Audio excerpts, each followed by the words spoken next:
Wahalifu waliwavamia yeye na mama yake. Ilikuwa ghafla sana.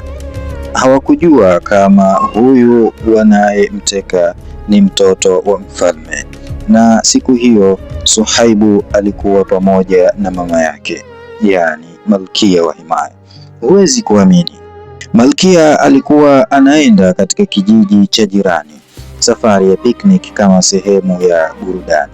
Wale walinzi wa Malkia walitandikwa vibaya mno, mali za msafara zikaporwa na Suhaibu pamoja na watu wengine wakatekwa. Suhaibu akaenda kuuzwa kama mtumwa kwa Warumi. Akiwa bado ni mtumwa, akasikia habari za kuwepo kwa mtume, akaanza kufanya jitihada atoroke aende Maka. Huyu ni sahaba wa Mtume Muhammad SAW. Jina lake unalolijua ni Suhaibu Ar-Rum. Akasilimu.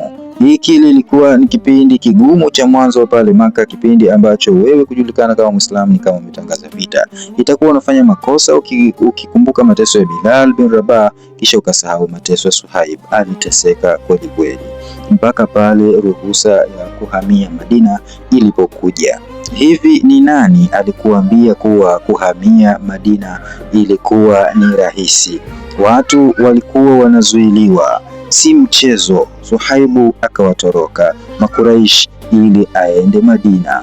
Au kupita muda, walinzi wa Kikuraishi wakagundua, wakapanda farasi na kuanza kumfukuza. Suhaibu akajua sasa ameshafikiwa na hana la kufanya. Akasimama juu ya jabali, akatoa mshale.